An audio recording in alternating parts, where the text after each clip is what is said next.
A country as unknown as it is contradictory is slowly opening up.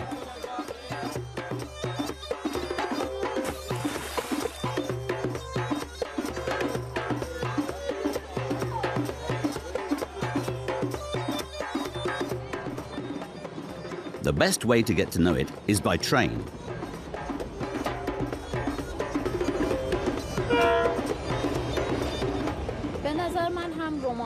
When I travel, a lot of memories come back to me. I look at everything. It's very romantic. I enjoy it a lot. I'm not in a hurry.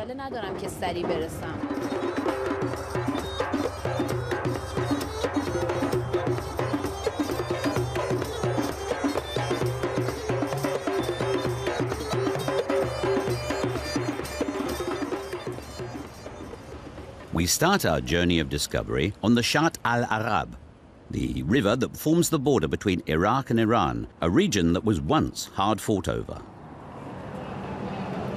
Abadan was partially destroyed by the Iraqis during the Iran-Iraq War.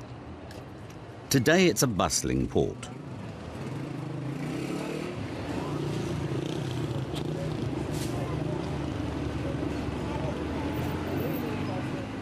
The station's located in the nearby city of Khorramshahr. Our train stands alone at the platform, and we are feeling a little wary and exposed. In the name of God, dear friends, welcome. This is a typical train in Iran. You can see how diligently our employees are cleaning it. They have to be quick, so they're done before the departure. Supposedly German virtues far away from home may be a leftover from when the railway was first built. Some sections were constructed by German companies. Today, Iran is one of the few countries in which the railway is undergoing a renaissance. Assigned seating makes the trip stress-free and comfortable.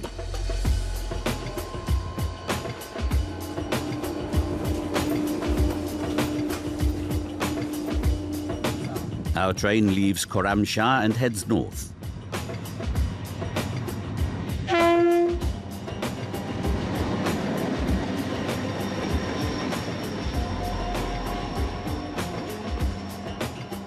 Not far from the Persian Gulf, we take the Trans-Iranian Railway on a 1,400-kilometer journey to the Caspian Sea.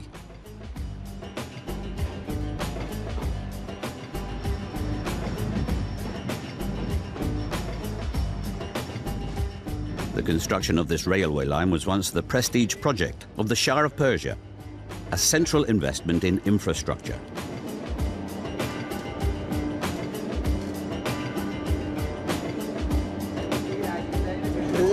Reza Shah cared a lot about Iran's economic development.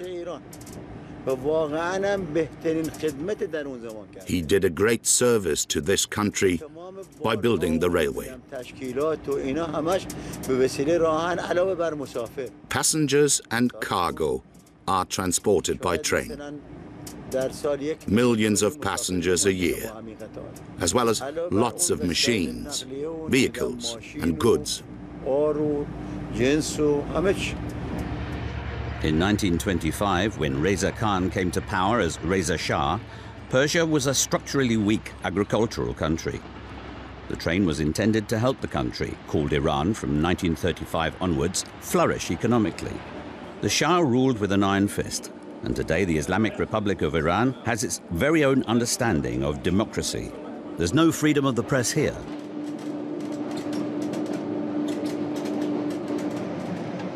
The railway owes its existence to the country's natural resources.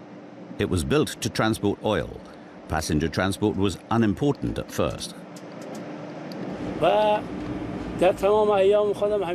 always take the train when I travel.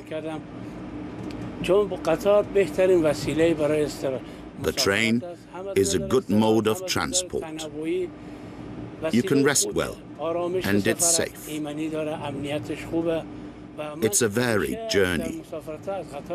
I'm retired now. Before that, I worked with a raw materials company for 30 years, serving my country. We're in one of the most significant regions for global energy. Iran has the world's fourth largest oil and second largest natural gas reserves. The state-owned companies don't publish exactly how much they extract every year. The country is highly dependent on income from raw materials, however. As a result, it's interested in loosening the economic sanctions that have been in place since 2006. Oil was discovered in Iran and exported more than 100 years ago.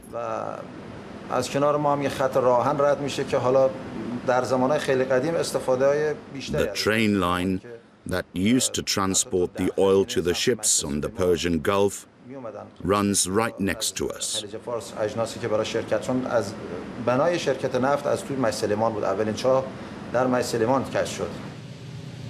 Without the oil, the railway line wouldn't have been built.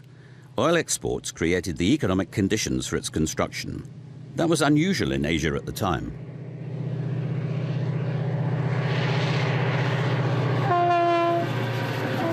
The railway lines were largely planned by the various colonial rulers and built for their needs.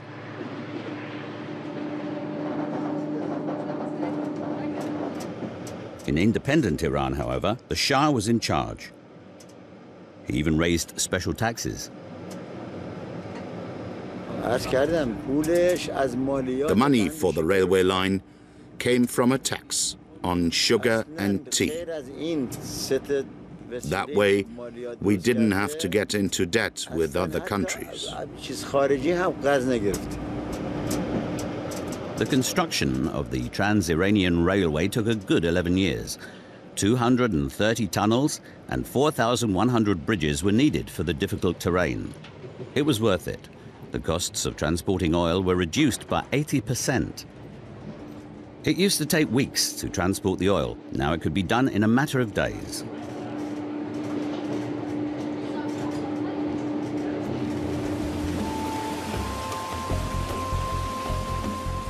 Water has also always been important in Iran. We're visiting the legendary hydraulic system in Shushtar. It's a UNESCO World Heritage Site. The water from the Gaga River was channeled to power water mills.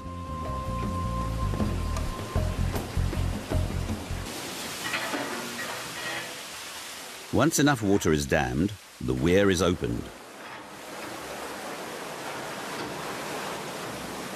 Just like with a regular mill, a millstone is put into operation using hydropower.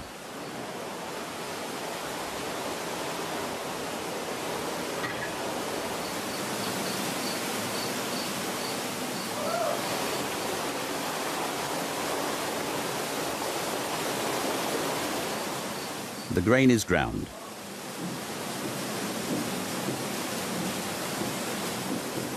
It's a simple principle that still works today.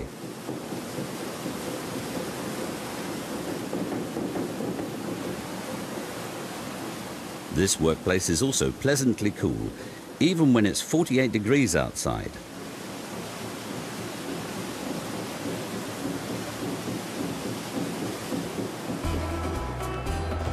We leave the plains behind and start climbing into the Zagros Mountains.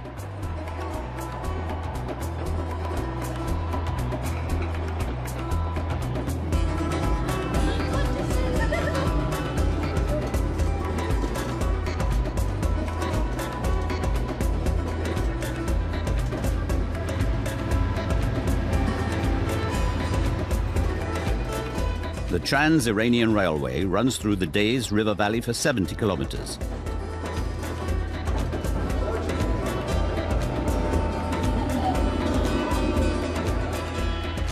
It's one of the most scenic stretches of the entire route.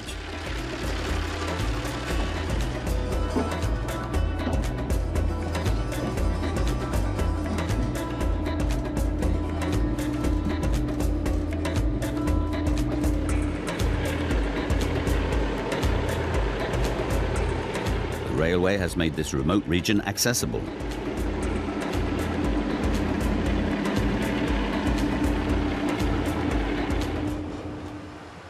A halt for prayer.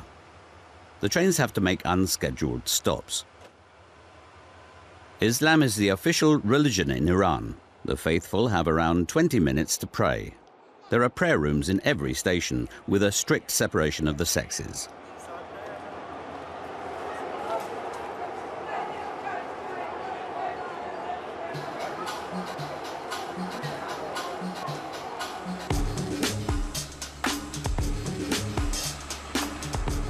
We continue our journey in this vehicle, a trolley.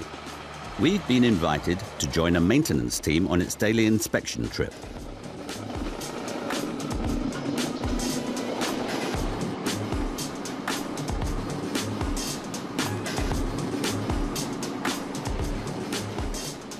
The railway is an important employer here.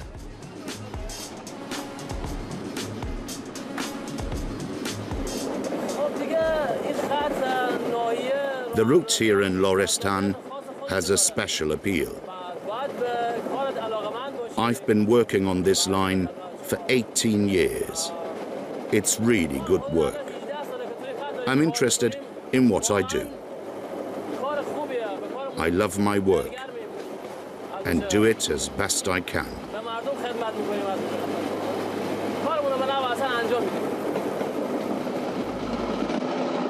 Unofficially, the unemployment rate in Iran is more than 20%, so secure jobs with the National Railway are highly sought after, even though the work's hard.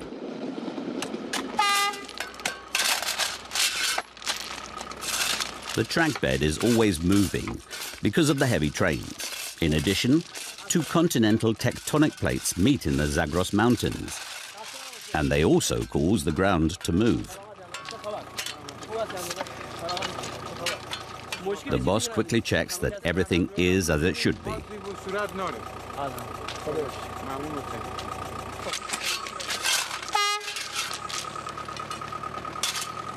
We're allowed to travel a little further with the light trolley.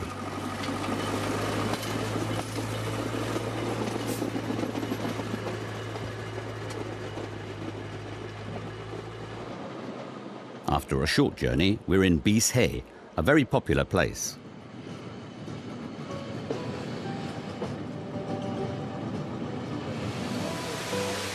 People come from far and wide to visit this waterfall.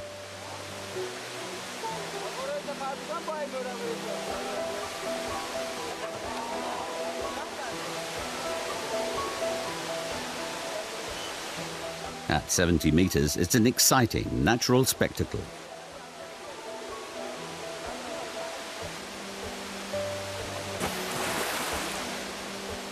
It gets busy here at the weekends.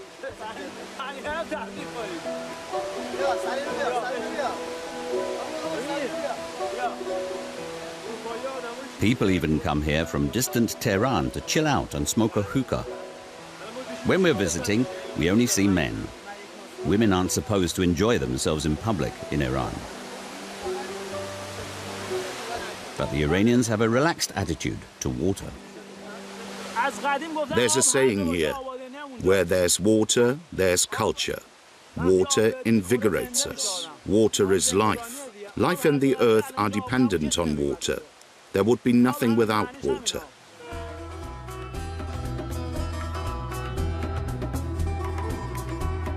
We reach what's quite literally a high point of our journey, the highest point on the Iranian railway network.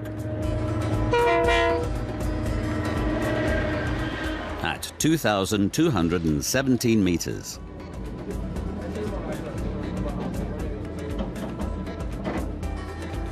This high point in the Zagros Mountains is here, between Dorud and Arak.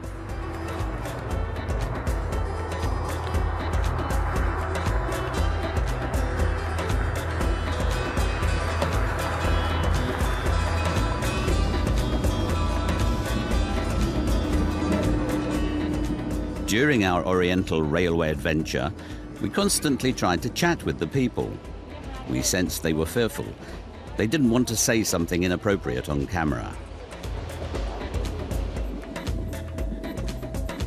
Our retired train driver's not scared, however.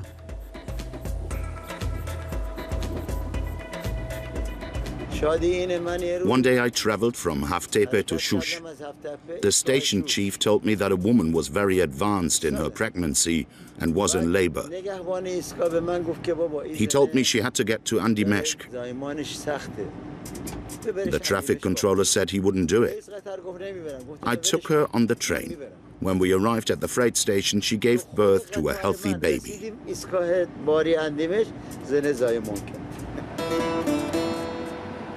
We're arriving in Gholam, a highly religious city, which isn't popular with all Iranians, maybe for this reason.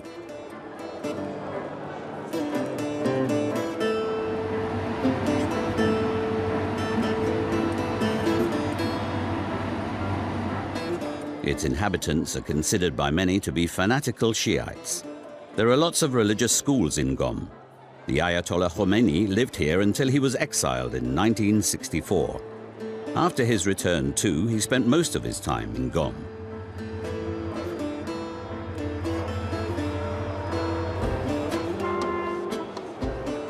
But many pilgrims come to visit one of Iran's most important Shiite holy places.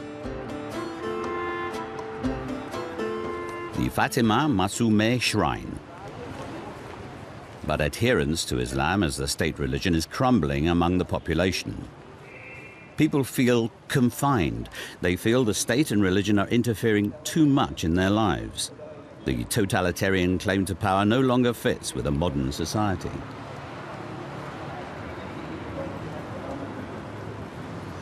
Even though the people's faith is faltering, it's still good for business here. Many pilgrims come to Gholam for Friday prayers in particular, and these pilgrims are hungry for sohan. Gholam's said to have the best sohan. It's made of wheat germ, flour and sugar, and sometimes cardamom, saffron, oil or butter.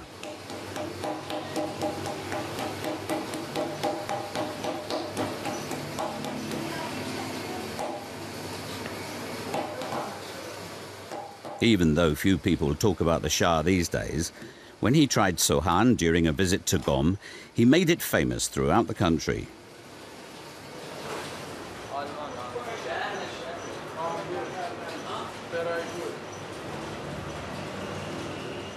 We asked Sajad for his secret recipe, but he would only tell us a little bit.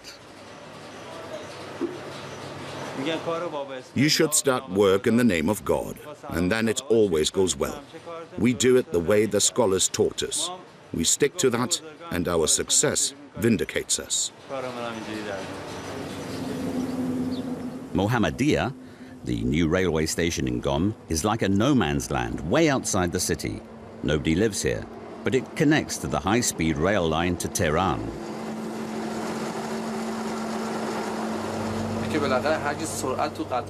We're proud to have a train that's so fast. High speeds aren't without their problems. We don't like the stress. During the day in particular, it can happen that people step onto the tracks. There's no fencing. That's not good. But apart from that, it's great.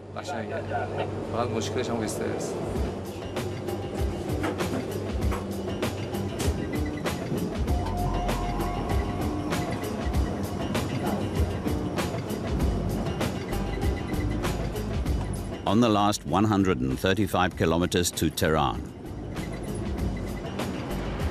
The train races through the desert here. It's cool inside thanks to the air conditioning unit, and there's a movie playing. It's the pride and joy of the Iranian Railway.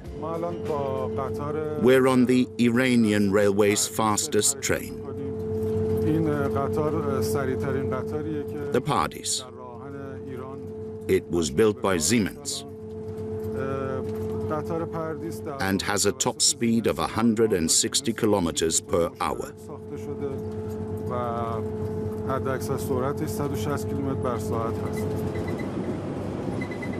To Pardis, paradise, at 160 kilometers per hour. There are no problems with the air conditioning in this train, even with a blistering 50 degrees outside.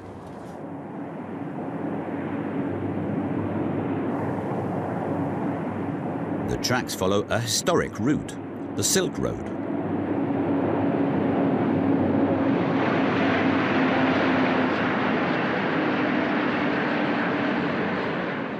This caravanserai is evidence of that. In the name of the God, the most merciful, we're at the Kai Muhammad Abad Caravanserai.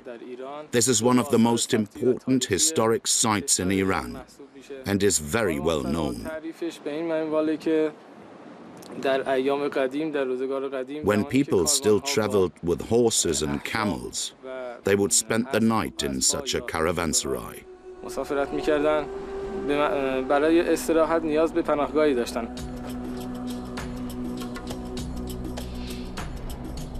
There were caravanserais every 30 to 40 kilometers along the route, roughly how far a caravan of camels could travel in a day. The central courtyard is a characteristic feature. This is where the horses and camels were looked after. It was a welcoming place where travelers could relax and bathe and refuel for the next leg through the desert.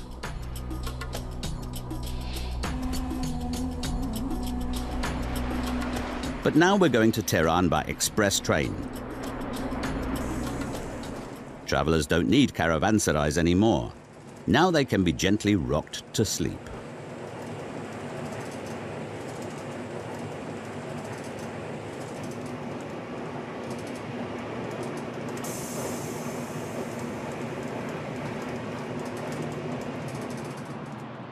We soon reach the outskirts of Tehran. Iran's capital has a population of more than 8 million. In the mid-1920s, when Reza Shah came to power, the city had just 250,000 residents. He fueled the modernization of the city, thereby attracting more and more people.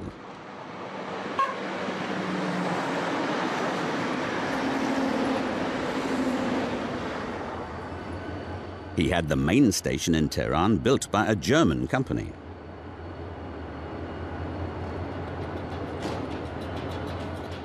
It's currently being refurbished. We've covered around 900 kilometers since the start of our journey. It's time for a break.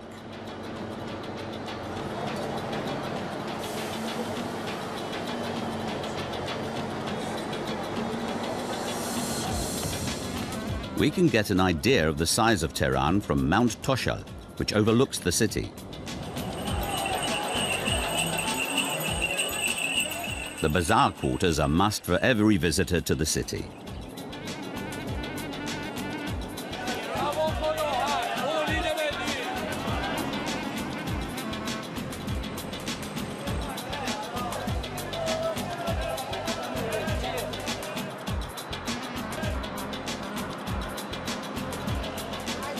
We dive into one of the biggest bazaars in the world.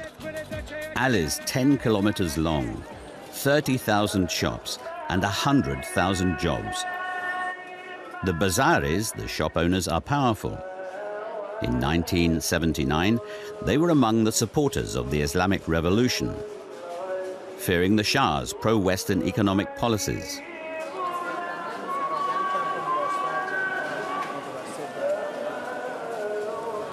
Since then, women have had to wear headscarves in public. That too is good for business. When a customer asks about the price, the design or the color, I know at once what taste she has. If she asks for a light headscarf, she wants to buy it for a young woman or a girl. If a customer wants a black headscarf, it's either for an older woman or she has no time and has to buy one quickly.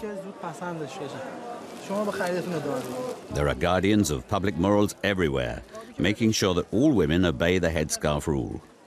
That applies to female tourists too.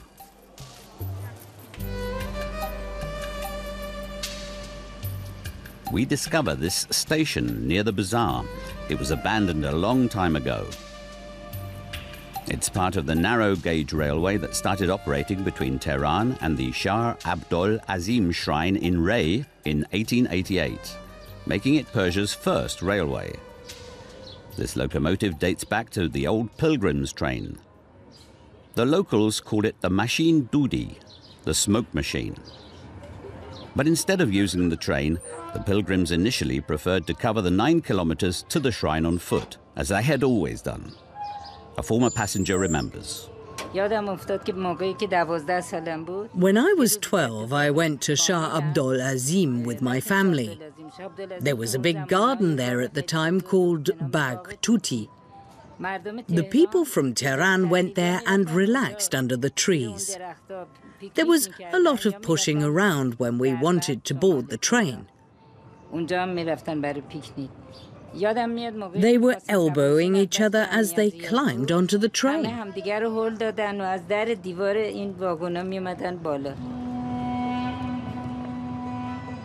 This place of pilgrimage is located on what was once an important intersection on the Silk Road. It has existed for more than 1,000 years and is the fourth most important place of pilgrimage in Iran. It's a holy place for Shiites.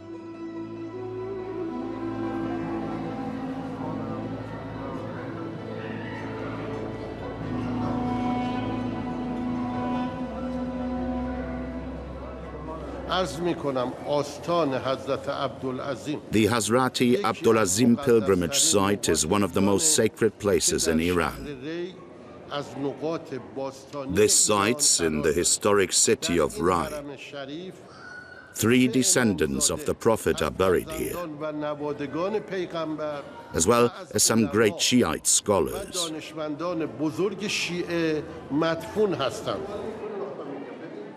Unfortunately, non-Muslim cameras aren't allowed to take a closer look at the shrine.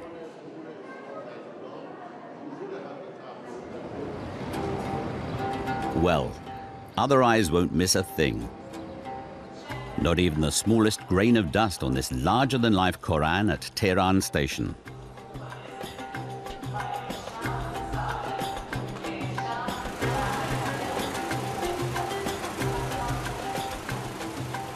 Passengers can't get onto the platform without a valid ticket.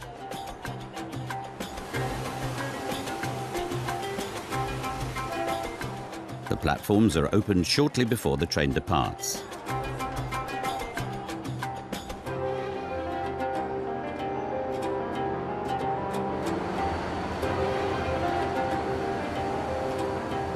This train to Bandar Turkmen on the Caspian Sea also has allocated seats.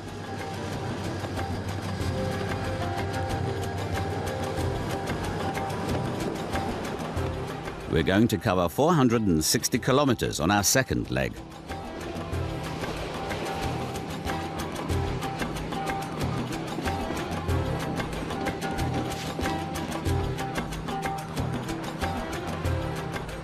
Greater Tehran is home to more than 15 million people.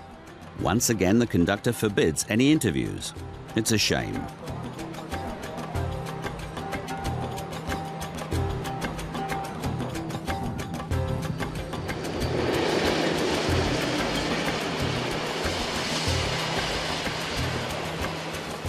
We try our luck at the rug washing. This pool is called Cheshme Ali. The water quality here is said to be particularly good, both for carpets and bathing.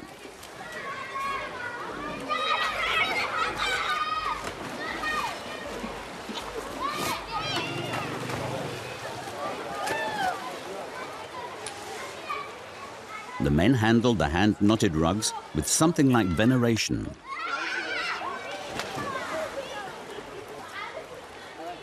Rugs have been washed here for a long time. Today, the only people who come here are those who can't do it at home, such as Afghans who live in rented accommodation. This place used to be full of rugs.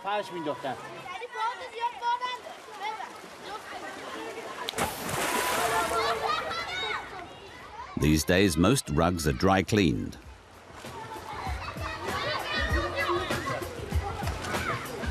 The foothills of the Alborz Mountains, not to be confused with the Mount Elbrus, the highest mountains in the Caucasus Mountains, point us north.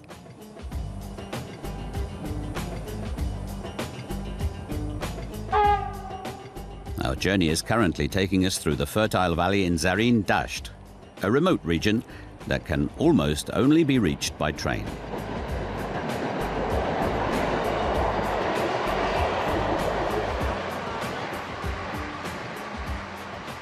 Many Iranians haven't seen this splendid landscape before either.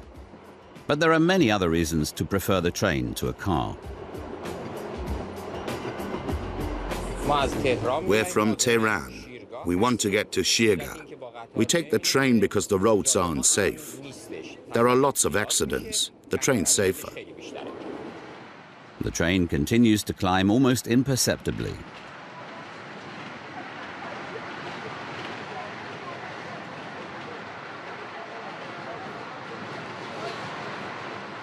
Iran is a rich country, even though most people don't benefit much from it. They're suffering under the economic sanctions and high inflation.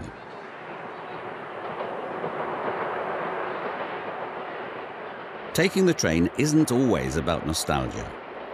Iran's north is also rich in natural resources.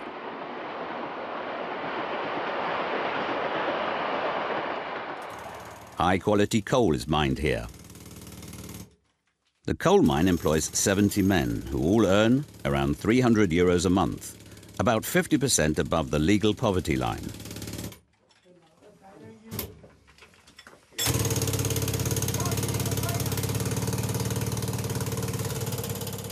It's not a lot if you consider the strategic significance this mine once had.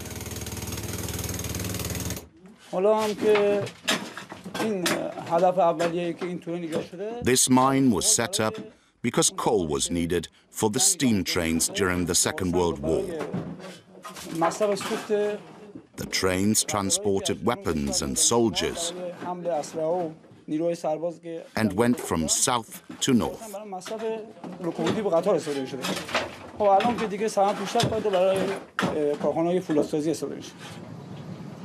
These days, the coal is used for non-military purposes, such as iron smelting or just heating people's homes. But during the Second World War, the coal was used by the Red Army in its fight against Nazi Germany.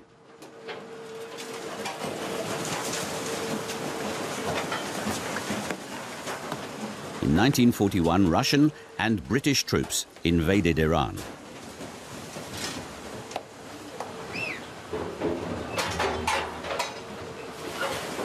They confiscated the Trans-Iranian Railway, which was quite new back then. From then on, it was used as a transport corridor, the Persian Corridor. 646 boatloads of war equipment were moved by rail from the Persian Gulf to the Caspian Sea. That allowed the Red Army to launch a decisive offensive against Germany in 1944.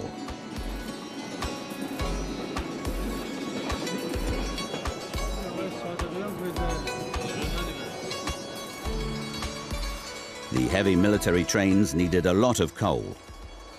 They had to negotiate differences in altitude of as much as 2,000 meters. Beautiful structures, such as at Guduk Pass, made it possible. After a few minutes, we reached the pride and joy of the Iranian Railway. Veresk Bridge. Because of its significance in the Second World War, it's also called the Victory Bridge. 120 meters tall, it's the highest railway bridge in Iran. Walter Eigner, the Austrian engineer who built it, is buried in this small cemetery within sight of the bridge.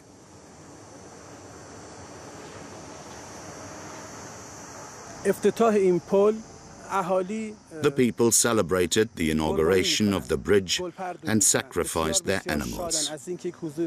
They were proud that Reza Shah had come to their village.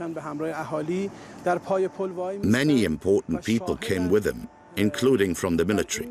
They all wanted to see whether the bridge was stable. It's said that the Shah forced the engineer to stand under the bridge with his wife and only daughter as the first train crossed it. They would have been the first people to die if it had collapsed.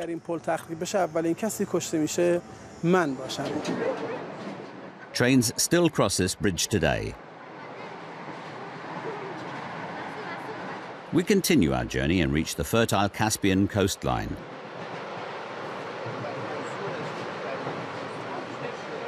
Rice is a particularly common crop here.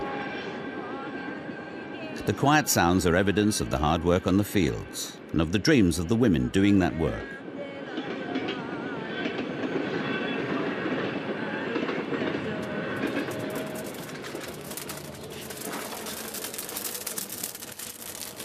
Preparations for baking bread. We've been invited to dinner by the Kushin family. It's evening and everyone's looking forward to the meal. We've been traveling during Ramadan, meaning that Muslims aren't allowed to eat or drink between sunrise and sunset. The only exceptions here are the old, the sick, children, and pregnant women. The hunger and anticipation are huge.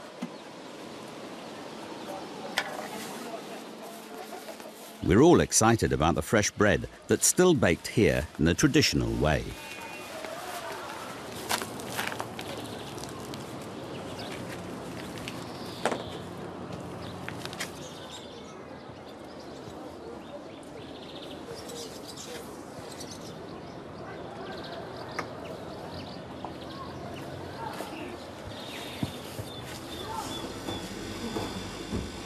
All the remaining preparations are made in the kitchen.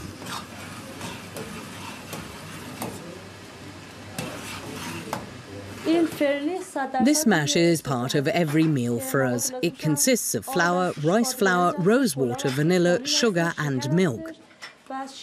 These ingredients are mixed and put on the hob. It's stirred until it becomes thick. This mash is a staple of Iranian cuisine. We eat it to break the fast.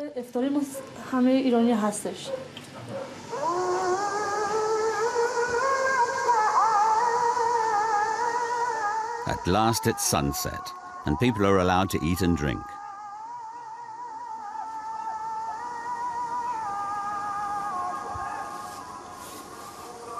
The family sit on the floor in the traditional manner.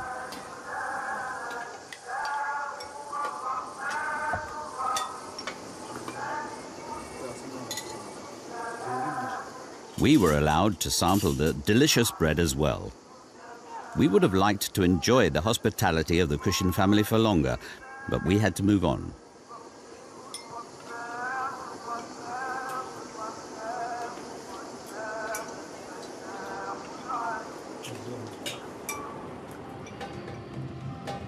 North of Sari, we depart from the historic track.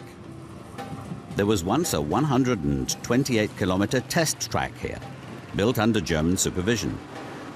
The aim was to collect data that would help estimate the exact cost of building the railway. By the way, travelers, and that includes train passengers, don't have to fast during Ramadan.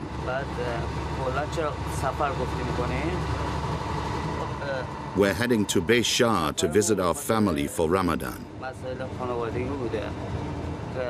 We like taking the train. We always use it. We like its safety and convenience. And we're always together. And that's why the train is a good choice for us.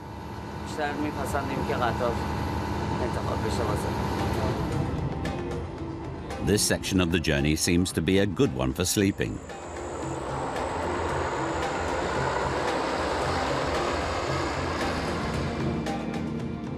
That's no surprise because the Iranian Railway has invested in modern carriages here.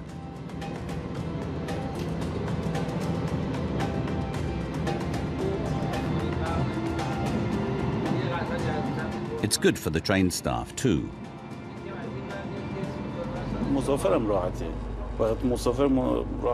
When the passengers are comfortable, we're happy too. Since we bought these air-conditioned trains from Hyundai 5 years ago, we and the passengers don't have problems anymore.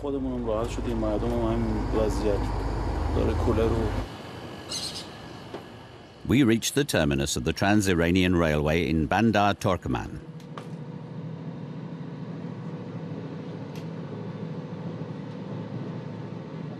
This small port is unspectacular. It was once an important Russian supply hub.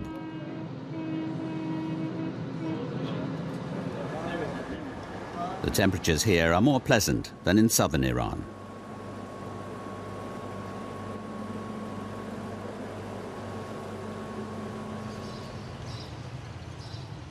A short walk along the old track takes us to the Caspian Sea.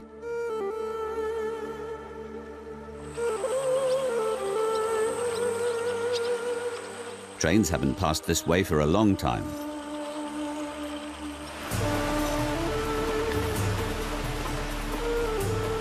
The Caspian Sea is the world's largest enclosed inland body of water.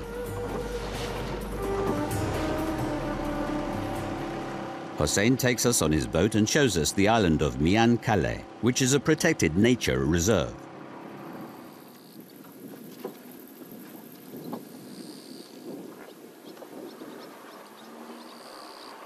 Wild horses roam free here. We use the peace and quiet to talk to Hossein about the significance of the term freedom. Freedom means that you're left to your own devices and that you can say what you want. It doesn't mean being naked, going to a nightclub and drinking alcohol. Freedom also means security. We have freedom in our country, but it's a bit limited.